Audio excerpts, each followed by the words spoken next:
Қазақтың грилі ғой аға.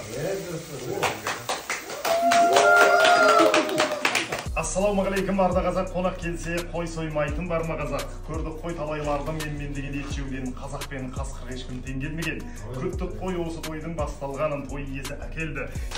Ең маңызға келетін болсақ, ол қазақ халқының салт дәстүрі негізінде құрылған 4 түлік малдың етін 12 мүшеге жіліктеп бөлу, және де әр жіліктің дастархан басында өз иесі бар дейді атам қазақ. Қалуыңыздар, бісміллә.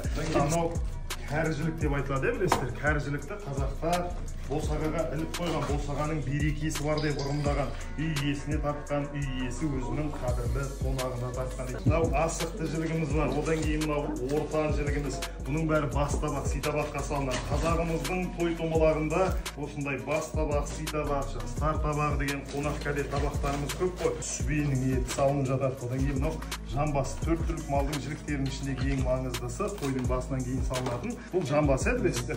Жамбасты қазағымыз жас үлкен ақсақалдарына басшы. Құдамыздың құрметіне құда болыңыздар,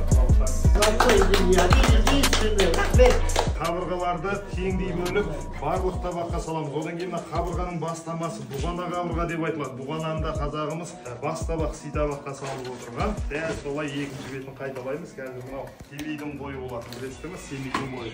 Ал мынау бас табақ қадірлі қонақтарымыздың құрметіне, алыстан келген семейден келген қонақтарымыздың құрметіне қалып алыңыздар.